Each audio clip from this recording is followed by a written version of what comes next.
Hello and welcome to the preview show as we look ahead to tonight's long trip to Fleetwood Town. I'm delighted to say we're joined once more by Luke Hyam. How are you doing, Luke? Good, thanks, Dan. How you doing, mate? Yeah, I'm all good. Thank you very much. You watched Town's first win under Paul Cook on Saturday against Plymouth. What did you make of that? Yeah, massive 3 points for the lads and for Paul Cook as well for his first win on the board, which is nice. I thought we started off really well. First 20, we looked really good. Plymouth weren't the best, but at the same time, got to beat what's in front of you. And like I say, it's nice for Troy Parrott to get his first goal, and hopefully he can kick on and score a few more until the end of the season. Yeah, that was going to be my next question, just asking about Troy. Brilliant for him to get his first professional goal, because his performance has definitely rewarded a goal and deserved it. You know, it's just hopefully that will be the first of many for him. Yeah, without a doubt. I know that he's rated very highly at Tottenham, and speaking to a few people at the club, they rate him really highly, and they think he can have a very good career. Hopefully, in the Premier League with Tottenham, ideally for him. But it's like for all strikers, it's really about scoring goals, and for him to get his first, I reckon it's a massive weight off his shoulders, and hopefully he can just carry on there and kick on from Saturday.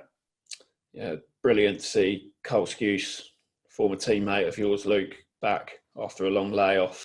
Yeah, most definitely. It's never nice when players get injured, and obviously knowing Skuse myself, like I say, he's been very fortunate with injuries in terms of he's never really picked any up. I'd say you always get them few little knocks and bumps, but it's massive for not just on the pitch but off the pitch to have someone like him, and obviously Chamber around. Like I say, it's a massive contribution.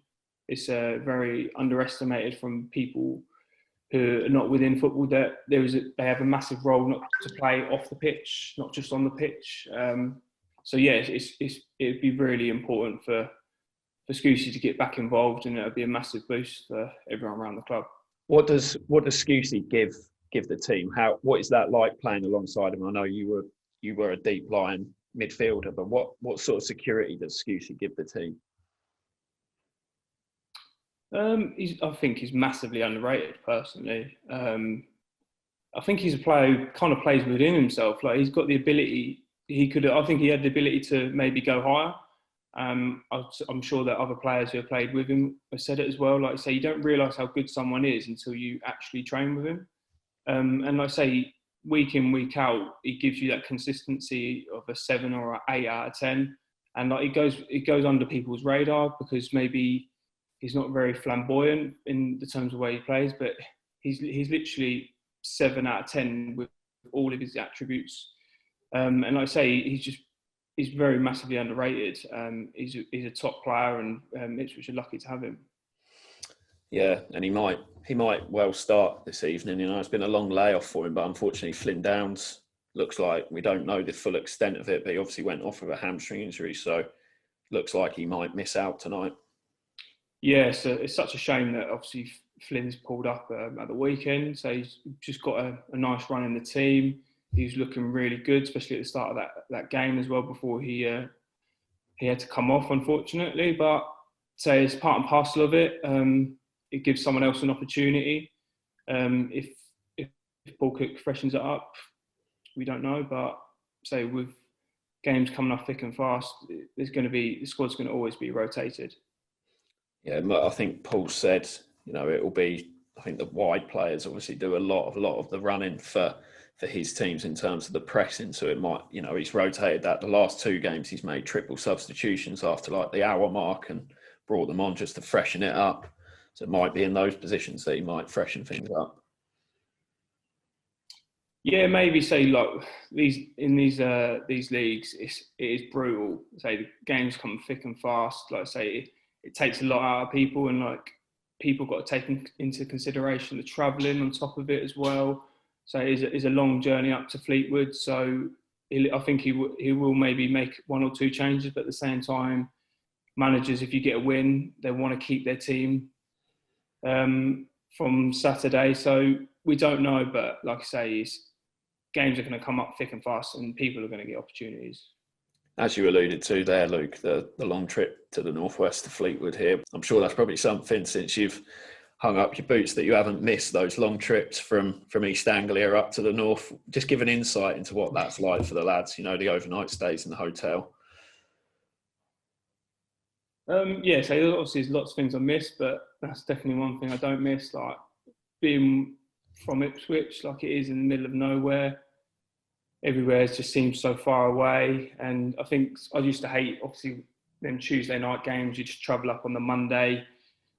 There's a lot of time to kill, and I think sometimes, me personally, I didn't like it. I'd rather, I'd rather have an early kick-off, kind of get up, have your pre-match, and then go to the game. And everyone has different methods and scenarios before games, but me personally, I didn't like the overnight stays. But like I say, it's just what works well for the person, and like what works for them before a game.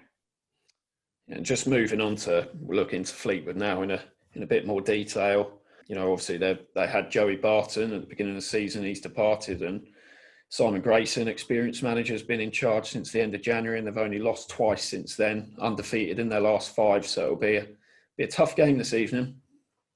Yeah, I think we definitely can't underestimate Fleetwood. So they've been unbeaten in their last 5 games. I think Simon Grayson's come in and done a really good job.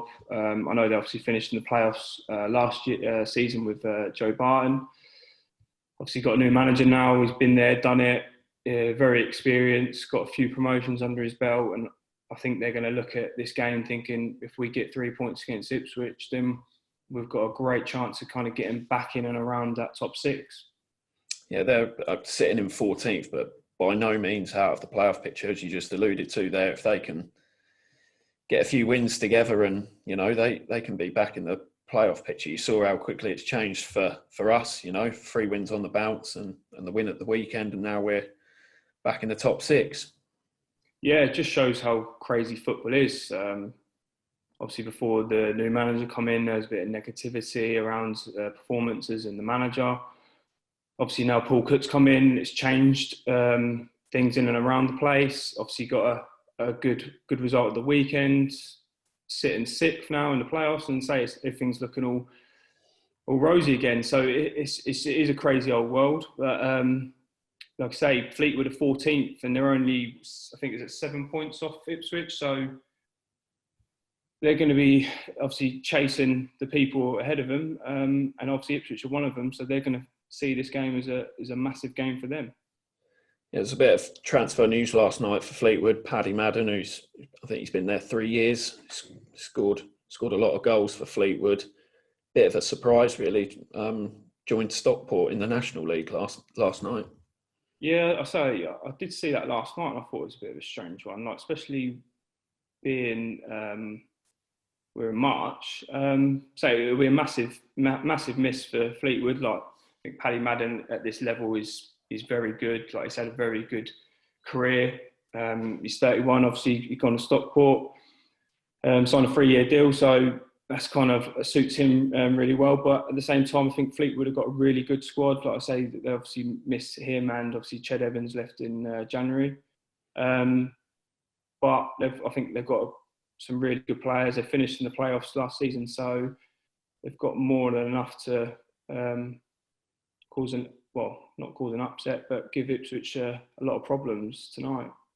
Yeah, Callum Camps is a player I know that you like. Played against him a few times. He's a bit of a tricky customer. Yeah, I'll say I've played against him a couple of times. I think he's a really good player. They signed him from Rochdale in the summer. So yeah, I know he didn't play at the weekend, but like I say, I don't know if it's through injury or suspension or whatnot, but he will cause Ipswich a lot of problems. Plays in between the lines, but like I say, they've got a good squad there, and I think they can cause Ipswich problems anywhere on the pitch. What about Ipswich though? Who can cause Fleetwood problems? Who will they be worrying about? I think definitely Troy Parrott after scoring at the weekend, putting a good performance himself. So I reckon they'll obviously be looking at him. Obviously, I think Dawes obviously gets on the ball a lot, and I think a lot of play goes through him. So I think they might try and stop them two players from kind of getting on the ball and causing problems for them. Yeah, just wanted to get your score prediction ahead of tonight, Luke. I'm going to sit on the fence and I'm going to go for a 1-1. Wouldn't be a bad result, would it? No, so I think it'd be a good result, especially they've been unbeaten in 5. They're chasing the pack, so say keep the run. I think staying unbeaten is massive, but say if you can get a point away at Fleetwood, I think that'd be a really good result. The last 2 away games, Luke, obviously, since Paul Cook's been in charge at Accrington, obviously he was in the stands, and then at Gillingham, the Blue Army have broken the iFollow away match pass record twice. 6,000 passes bought at Gillingham. Paul Cook will probably be, as much as he's probably gutted that, you know, he hasn't got a full Portman Road or a full away end this evening, he'll be really getting an understanding of just how big the support is at this club. Yeah, I think even before he came here, I think he realised the massive fan base Ipswich have, and obviously now coming into the building and into the place, that he realised that it is very much a family-run club, and I think he'll obviously really appreciate all the messages and support he's received since he's been here. So and he'll kind of embrace it all. So I think he'll be very pleased with how he's settled in with the club, and I hope it continues. Thanks to all watching at home. Don't forget, you can still buy your match passes for tonight, and it's a 7:45 p.m. kickoff at Highbury Stadium this evening. You can buy your iFollow match passes for £10 on iFollow Ipswich. Thanks very much for watching.